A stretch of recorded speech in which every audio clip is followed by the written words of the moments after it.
Bismillahir-Rahmanir-Rahim. Alhamdulillahi Rabbil Alamin, wa as-salatu wa as-salamu ala ashrafil anbiya'i wal mursalin, Sayyidina Muhammadin wa ala alihi wa sahbihi ajma'in. Mes frères et mes sœurs, la question qui nous est posée aujourd'hui est une question que beaucoup de gens n'osent pas poser à voix haute, mais qui hante l'esprit de nombreux jeunes hommes et de nombreuses familles musulmanes à travers le monde. Un homme a épousé une femme en pensant qu'elle était vierge. Après le mariage, il a découvert qu'elle ne l'était pas. Et maintenant, il se pose cette question lourde de sens. Est-ce un péché de divorcer dans cette situation? Est-ce que l'islam lui permet de mettre fin à ce mariage? Est-ce que sa réaction est légitime ou est-ce qu'il commet une injustice envers cette femme? Voilà la question, et je vais y répondre avec honnêteté, avec profondeur, en m'appuyant uniquement sur le Coran, sur la sunna authentique du prophète, paix et salut sur lui, et sur les explications des grands savants de cette religion. Mais avant tout, je dois vous dire quelque chose d'important. Cette question touche à des réalités humaines très profondes, la confiance, la vérité, le mariage, la dignité, le pardon et la miséricorde d'Allah. Et il est impossible d'y répondre correctement sans d'abord comprendre les fondements islamiques du mariage, de la vérité dans les contrats et de la manière dont l'islam traite les erreurs du passé. Alors prenons le temps de bien faire les choses, parce que c'est un sujet qui mérite toute notre attention. Mais avant d'aller plus loin, je vous invite sincèrement, si vous regardez cette vidéo et que vous trouvez ce contenu utile, bénéfique, éclairant pour votre compréhension de l'islam, alors abonnez-vous à cette chaîne dès maintenant. Cliquez sur le bouton s'abonner, activez la cloche de notification pour ne manquer aucune vidéo, likez cette vidéo pour nous aider à la faire connaître à d'autres musulmans qui ont besoin de ces réponses, et partagez-la avec vos proches, avec vos amis, avec votre famille. Chaque partage est une sadaqa jariya, une aumône continue dont vous récolterez les fruits, insha'Allah, jusqu'au jour du jugement. Et maintenant, entrons dans le vif du sujet. Pour comprendre la réponse à cette question, il faut d'abord comprendre ce qu'est le mariage en islam. Le mariage en islam n'est pas simplement un contrat civil. Ce n'est pas simplement une cérémonie. Le mariage en islam est un lien sacré, une mitakan galijan, un pacte fort et solennel. Allah, exalté soit-il, utilise cette même expression dans le Coran lorsqu'il parle du mariage. Il dit dans la sourate An-Nisa, au verset 21, « Et comment pourriez-vous le reprendre alors que vous avez cohabité ensemble et qu'elles ont reçu de vous un pacte solennel ?» Ce mot, mitakan galizan, ce pacte solennel, Allah ne l'utilise dans le Coran que dans deux autres contextes, le pacte qu'il a pris avec les prophètes et le pacte qu'il a pris avec Bani Israël. Cela vous donne une idée de la gravité et de la sainteté du lien conjugal en islam. Et comme tout contrat, le mariage repose sur des conditions fondamentales. L'une de ces conditions, c'est la sincérité, c'est la vérité. En islam, un contrat conclu sur la base d'une tromperie ou d'une fraude est considéré comme vicié. Ce principe est clair dans la jurisprudence islamique, et il est fondé sur des preuves coraniques et prophétiques très solides. Le prophète Muhammad, paix et salut sur lui, a dit dans un hadith authentique rapporté par Muslim, « Man rasha fa laysa mini » Celui qui nous trompe n'est pas des nôtres. Ce hadith est général et il s'applique à toutes les situations de tromperie, y compris dans les transactions, y compris dans les contrats, y compris dans le mariage. Alors revenons à notre situation. Un homme a épousé une femme. Il pensait qu'elle était vierge. Dans de nombreuses cultures musulmanes, et c'est une réalité que nous devons reconnaître honnêtement, la virginité de la femme avant le mariage est une condition que la famille de l'homme pose explicitement. Dans certains cas, c'est même une condition contractuelle. L'homme a donc contracté ce mariage avec une certaine compréhension de la situation, et après le mariage, il découvre que cette compréhension était incorrecte. Alors que dit l'islam dans ce cas? Les savants de l'islam ont discuté longuement de cette question, et la majorité d'entre eux s'accordent sur un point fondamental. Si une femme s'est présentée comme vierge lors du mariage, qu'elle ou sa famille a affirmé sa virginité, et qu'il s'avère après le mariage qu'elle ne l'était pas, alors l'homme a le droit de demander la dissolution du mariage. Ce n'est pas un péché, ce n'est pas une injustice. C'est un droit légal reconnu par la jurisprudence islamique, fondé sur le principe de la tromperie dans les contrats. Mais je dois aller plus loin parce que la question n'est pas aussi simple qu'elle y paraît, et je dois vous expliquer plusieurs dimensions de ce sujet avec profondeur et honnêteté. La première dimension, c'est la question de la preuve. Comment un homme peut-il prouver que sa femme n'était pas vierge? En islam, les accusations graves doivent être fondées sur des preuves claires et solides. Ce n'est pas parce qu'un homme ressent quelque chose lors de la nuit de noces qu'il peut automatiquement conclure que sa femme n'était pas vierge. Les savants ont clairement expliqué que l'hymen peut être absent ou modifié pour de nombreuses raisons non liées à des rapports sexuels. Il peut être absent depuis la naissance. Il peut avoir été endommagé lors d'un accident, d'une chute, d'un effort sportif intense ou pour d'autres raisons médicales entièrement légitimes. Allah, dans sa sagesse infinie, n'a pas fait de la virginité physique le seul critère de la pureté morale. La chasteté en islam est une question de comportement et d'intention, pas uniquement d'anatomie. Alors si un homme veut divorcer en se basant uniquement sur une présomption ou un sentiment, sans preuve réelle que sa femme lui a menti ou l'a trompé, alors oui, dans ce cas, divorcer sans preuve solide peut constituer une injustice envers cette femme. Et l'injustice en islam est quelque chose d'extrêmement grave. Le prophète, paix et salut sur lui, nous a rapporté dans un hadith qudsi qu'Allah dit « Ô mes serviteurs, j'ai interdit l'injustice à moi-même, et je l'ai également interdite entre vous. Ne vous opprimez donc pas les uns les autres. » Rapporté par Muslim, l'accusation d'une femme sans preuve est une forme d'oppression, et l'islam condamne cela avec la plus grande fermeté. Mais je dois aussi aborder l'autre côté de la question, parce que si une femme a effectivement eu des relations sexuelles avant le mariage, si elle s'est présentée comme vierge sciemment, si elle a menti à son mari et à sa famille lors du processus de mariage, alors elle a commis une faute grave. Elle a bâti le contrat de son mariage sur un mensonge. Et en islam, cette tromperie est condamnable. Elle a violé le principe de la sincérité que le prophète, paix et salut sur lui, a placé au cœur des relations humaines. Il a dit « As-saydqu yuhdi ila al-birri wal-birru yuhdi ila al-jannah » La vérité guide vers la piété et la piété guide vers le paradis.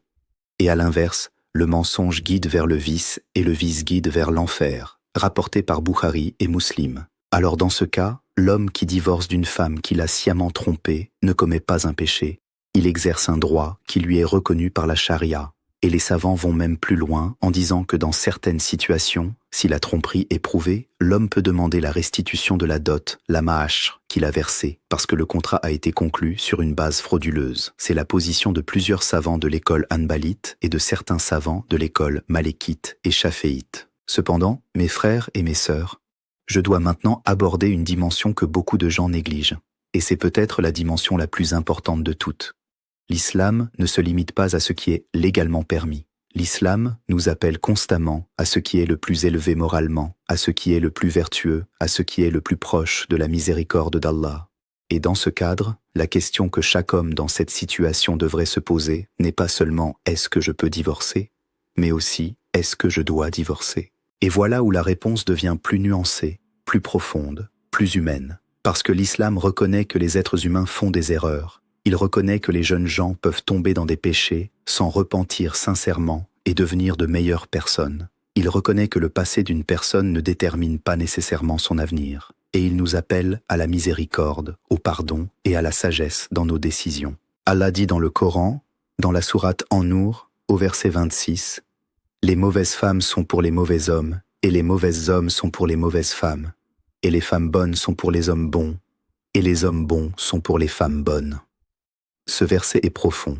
Il nous parle de la complémentarité entre les époux, de la notion de compatibilité spirituelle et morale. Mais il ne nous dit pas que quelqu'un qui a commis une erreur dans le passé est condamné pour toujours à être mauvais. L'islam est une religion de tauba, de repentir. Et Allah, dans sa miséricorde infinie, accepte le repentir sincère de tous ses serviteurs. Le prophète, paix et salut sur lui, a dit dans un hadith rapporté par At-Tirmidhi, « At-ta'ibu min ad-dambi kalladan balahu » Celui qui se repent d'un péché est comme celui qui n'a pas de péché. Si cette femme a commis des erreurs dans sa jeunesse, si elle s'est repentie sincèrement avant le mariage, si elle a tourné la page et cherché à construire une nouvelle vie dans la droiture, alors ce repentir a une valeur immense devant Allah. Et si son mari choisit, par amour, par compassion, par sagesse, de lui pardonner et de continuer le mariage, alors cet acte de pardon est lui-même un acte d'ibada, un acte d'adoration qui rapproche de la miséricorde d'Allah. Je connais des cas d'hommes qui ont été dans cette situation, qui ont choisi de pardonner et qui ont construit par la suite des mariages magnifiques, stables, remplis d'amour et de baraka. Et je connais des cas d'hommes qui ont divorcé, qui avaient le droit de le faire, mais qui ont regretté leur décision des années plus tard. Ce n'est pas pour dire que l'un ou l'autre choix est nécessairement le bon. C'est pour dire que la sagesse consiste à réfléchir profondément avant d'agir, à faire l'istikara, la prière de guidance, à consulter des savants de confiance et à considérer toutes les dimensions de la situation. Passons maintenant à la deuxième partie de notre développement, parce que je veux aborder des questions plus pratiques et des réalités que nous devons regarder en face avec courage et honnêteté. L'une des questions que les gens se posent souvent dans cette situation, c'est « Est-ce que cela signifie que cette femme est adultère ? Est-ce qu'elle mérite d'être traitée avec mépris ou de faire l'objet de calomnies publiques ?» Et la réponse de l'islam est très claire, absolument pas. En islam, les péchés que quelqu'un a commis dans le passé, avant le mariage, ne peuvent pas être rendus publics par le mari après le mariage. Le prophète, paix et salut sur lui, a dit « Man satara musliman satarahu Allahu fid dunya wa al-akhira » Celui qui couvre les fautes d'un musulman, Allah le couvrira dans ce monde et dans l'au-delà, rapporté par Muslim. Si un homme divorce de sa femme en raison de cette situation, il n'a pas le droit de révéler les raisons du divorce en public. Il n'a pas le droit de diffamer sa femme, de salir sa réputation, de dévoiler ses péchés passés devant les gens. Cela serait une injustice grave et cela pourrait même relever du péché de ghiba, de calomnie, ou pire encore, de kada, de diffamation d'une femme musulmane, ce qui est l'un des péchés les plus sévèrement condamnés dans le Coran. Allah dit dans la sourate An-Nur, au versets 4 et 5, « Ceux qui lancent des accusations contre les femmes chastes, sans pouvoir fournir 4 témoins, fouettez-les de 80 coups de fouet et n'acceptez plus jamais leurs témoignages. Ce sont des pervers, sauf ceux qui se repentent après cela et se réforment, car Allah est certes pardonneur et miséricordieux. » La protection de l'honneur des femmes est un principe fondamental de l'islam, et cela s'applique même dans les situations difficiles. Même si un homme a le droit de divorcer, il n'a pas le droit de transformer la vie de son ancienne femme en enfer en révélant ses secrets passés. Une autre dimension importante, c'est la question des enfants. Si le couple a des enfants au moment de la découverte, ou si une grossesse est en cours, alors la décision de divorcer devient encore plus complexe. L'islam insiste fortement sur la protection des enfants et sur leur droit à grandir dans un foyer stable et aimant. Le prophète, paix et salut sur lui, a dit « Chacun de vous est un gardien, et chacun est responsable de ceux dont il a la garde. » Rapporté par Bukhari et Muslim. La responsabilité envers les enfants ne disparaît pas avec le divorce, mais elle s'accomplit souvent mieux dans un foyer intact lorsque cela est possible. Je veux également parler d'une réalité sociale importante que nous ne pouvons pas ignorer. Dans nos sociétés contemporaines, de nombreux jeunes musulmans, hommes et femmes, grandissent dans des environnements où ils sont constamment exposés à la tentation, à la corruption des mœurs, à une culture qui banalise les relations hors mariage.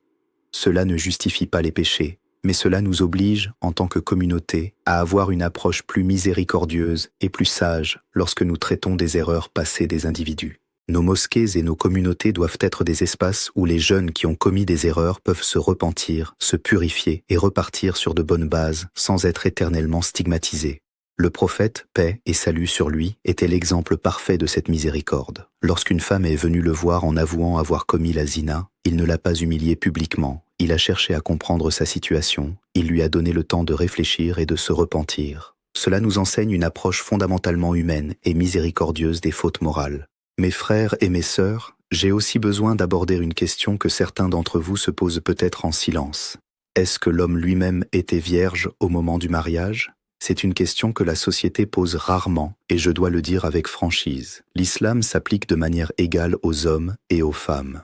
Un homme qui a eu des relations sexuelles avant le mariage a lui aussi commis un péché, il s'est lui aussi éloigné de l'idéal islamique de la chasteté, et s'il se repent sincèrement, Allah lui pardonne, de la même manière qu'Allah peut pardonner à une femme qui s'est repentie. Alors il y a quelque chose d'important dans cette réflexion. Si un homme lui-même n'est pas vierge au moment du mariage, mais qu'il exige la virginité de sa femme et réagit avec colère et rupture lorsqu'il découvre qu'elle ne l'était pas, alors il y a là une contradiction profonde qu'il doit examiner avec honnêteté devant Allah. L'islam nous appelle à la cohérence morale. Il nous appelle à nous regarder dans le miroir avant de juger les autres. Allah dit dans le Coran, dans la sourate Al-Baqarah, verset 44, « Commandez-vous aux gens la bonté et vous oubliez vous-même. Et vous lisez pourtant le livre. Ne comprenez-vous pas ? Cela ne signifie pas que l'homme doit nécessairement rester marié dans cette situation. Cela signifie qu'il doit aborder la situation avec humilité, avec miséricorde et avec une juste évaluation de sa propre situation morale devant Allah. Il y a également un aspect très pratique que je veux aborder, la communication entre les époux. Dans de nombreux cas, la découverte de cette situation génère une crise de communication totale dans le couple. L'homme est blessé, il se sent trahi, il ne fait plus confiance à sa femme. La femme est terrifiée, envahie par la honte et la peur, et elle ne sait pas comment réagir. Dans ces moments, la décision de divorcer immédiatement, dans l'émotion, sans réflexion, sans consultation, peut être une erreur grave. Les savants recommandent dans de telles situations de prendre du recul, de chercher conseil auprès d'un savant de confiance, de consulter un médiateur familial islamique si cela est possible, et d'avoir une conversation honnête entre les époux, aussi douloureuse qu'elle puisse être. Le Coran nous enseigne cette approche de la médiation conjugale dans la sourate An-Nisa au verset 35. Et si vous craignez la rupture entre les deux époux, envoyez alors un arbitre de la famille de l'époux et un arbitre de la famille de l'épouse. Si les deux veulent se réconcilier, Allah créera une entente entre eux. Allah est certes omniscient et parfaitement connaisseur. Ce verset nous montre qu'avant d'aller vers le divorce, l'islam recommande de chercher la réconciliation, de donner une chance à la relation, de consulter des personnes sages et de bonne foi. Ce n'est pas une obligation de rester marié dans tous les cas, mais c'est une obligation de prendre la décision de divorcer avec sérieux, avec réflexion, et non dans la précipitation de la douleur et de la colère. J'aimerais aussi mentionner un point jurisprudentiel important que beaucoup de gens ignorent. Dans la tradition islamique classique, les savants ont distingué entre deux types de tromperie dans le mariage. La première, c'est la tromperie de la femme elle-même, quand elle affirme personnellement être vierge alors qu'elle ne l'est pas. La deuxième, c'est la tromperie de sa famille, quand ce sont les parents ou le wali qui ont affirmé sa virginité sans que la femme elle-même ait dit quoi que ce soit. Cette distinction peut avoir des implications jurisprudentielles importantes, notamment en ce qui concerne la question de la responsabilité de la tromperie. Et c'est pourquoi il est crucial de consulter un savant qui connaît bien la situation particulière avant de prendre une décision définitive. L'imam An-Nawawi, rahimahullah, et Ibn Hajar al-Asqalani, rahimahullah, ont tous deux discuté de situations similaires dans leurs œuvres, en soulignant l'importance de l'intention, de la connaissance, et du contexte dans l'évaluation de la tromperie conjugale. Et Ibn al-Qayyim, rahimahullah, dans son œuvre monumentale Zad al-Ma'ad, a longuement développé la question des conditions du mariage et de leur impact sur la validité du contrat, en montrant comment l'islam équilibre les droits individuels avec les impératifs de la miséricorde et de la justice. Mes frères et mes sœurs, nous approchons de la conclusion de cette réponse, mais je veux encore aborder un point spirituel fondamental avant de terminer. Parce qu'au-delà des questions juridiques et jurisprudentielles, il y a une réalité spirituelle profonde que chacun de nous doit méditer. Nous vivons dans un monde imparfait. Nous sommes des êtres imparfaits. Nous faisons tous des erreurs. Nous avons tous des moments de faiblesse. Nous avons tous des parties de notre histoire passée dont nous ne sommes pas fiers. Et si Allah, le maître de l'univers, dans sa sagesse infinie et sa miséricorde sans limite, choisit de pardonner à ses serviteurs qui se repentent sincèrement, qui sommes-nous pour refuser ce pardon à nos semblables? Je ne dis pas que l'homme est obligé de rester. Je ne dis pas qu'il doit ignorer ce qu'il ressent. Je ne dis pas que la douleur et la trahison qu'il ressent ne sont pas légitimes. Elles le sont. Et ses droits sont protégés par la charia. Mais je dis que le niveau le plus élevé de la foi, c'est de choisir la miséricorde quand on peut se permettre de la choisir. C'est de voir dans son épouse non pas son passé, mais son présent, son repentir, sa sincérité actuelle et son avenir en tant que mère, en tant que compagne, en tant que servante d'Allah. Le prophète, paix et salut sur lui, a dit « La meilleure de vos femmes est celle qui donne des enfants, qui est aimante, qui est vertueuse dans sa religion et qui embellit votre maison de sa présence. » Il n'a pas dit que la meilleure femme est celle dont le passé est sans tache. Il a parlé de qualité actuelle, de présent, de foi, de comportement actuel. Et cela nous invite à regarder notre épouse dans sa globalité, dans son présent, et non à la réduire à un seul aspect de son passé. Maintenant, permettez-moi de résumer ce que nous avons appris ensemble aujourd'hui. Premièrement, divorcer d'une femme qui vous a sciemment trompé sur sa virginité n'est pas un péché en islam. C'est un droit reconnu par la jurisprudence islamique, fondé sur le principe que la tromperie vicie les contrats. Deuxièmement, cependant, cette décision doit être prise avec des preuves solides, et non sur la base de simples présomptions ou de suppositions non fondées, car l'absence d'hymne n'est pas en soi une preuve de relation sexuelle préalable. Troisièmement, même si l'homme a le droit de divorcer, il est fortement encouragé à prendre le temps de réfléchir, de consulter un savant de confiance, de faire l'istikhara, et de considérer la possibilité du pardon si des signes sincères de repentir sont présents. Quatrièmement, dans tous les cas, que l'homme choisisse de rester ou de partir, il est interdit de divulguer publiquement les péchés passés de sa femme, car cela constituerait une violation grave de son honneur et de sa dignité. Cinquièmement, l'islam nous appelle à la cohérence morale, et un homme qui a lui-même des erreurs dans son passé doit aborder cette situation avec humilité et non avec arrogance. Et sixièmement, et c'est peut-être la leçon la plus précieuse, l'islam est une religion de miséricorde, et le pardon, lorsqu'il est sincèrement accordé, est l'un des actes les plus élevés que vous puissiez accomplir devant Allah. Mes frères et mes sœurs, Allah a dit dans la sourate Al-Baqarah, verset 237, « Et n'oubliez pas la générosité entre vous, car Allah voit parfaitement ce que vous faites. La générosité de l'âme, la générosité du pardon, la générosité de la miséricorde, ces vertus ne diminuent pas l'homme. Elles l'élèvent, elles l'approchent d'Allah. Elles font de lui un exemple de la noblesse de caractère que le prophète, paix et salut sur lui, a incarné tout au long de sa vie bénie. Et je vous laisse avec cette parole profonde d'Allah dans le Coran, dans la sourate An-Nisa, verset 19. Et cohabitez avec elle de façon convenable. Si vous avez de l'aversion pour elle, il se peut que vous ayez de l'aversion pour une chose où Allah a déposé un grand bien. Subhanallah. Même dans les situations les plus difficiles, dans les mariages les plus douloureux, Allah nous rappelle que nous ne voyons pas toujours le bien qu'il a caché dans les épreuves. Peut-être que cette femme, malgré son passé douloureux, sera la meilleure épouse que cet homme ait jamais pu avoir. Peut-être que cette épreuve sera l'occasion pour ce couple de grandir ensemble, de se purifier ensemble, de se rapprocher d'Allah ensemble. La volonté d'Allah est infiniment plus sage que nos calculs humains. Faites l'istikhara. Consultez un savant. Parlez à Allah dans votre prière de la nuit. Demandez-lui de vous guider vers ce qui est le mieux pour vous dans ce monde et dans l'au-delà. Car Allah, comme il le dit dans le Coran, dans la sourate Al-Inshirah, après chaque difficulté vient un soulagement. Après chaque difficulté vient un soulagement. Et la répétition dans ce verset n'est pas un hasard. C'est une promesse divine, doublée, gravée dans la parole éternelle d'Allah. Que Allah vous guide tous vers ce qui est juste.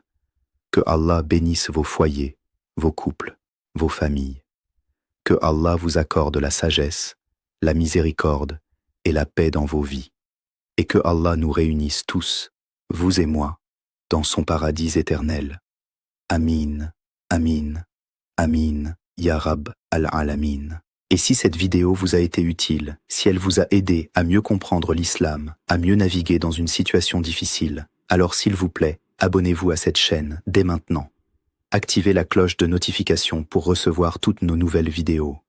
Likez cette vidéo pour la faire voir à d'autres musulmans qui ont besoin de ces réponses importantes.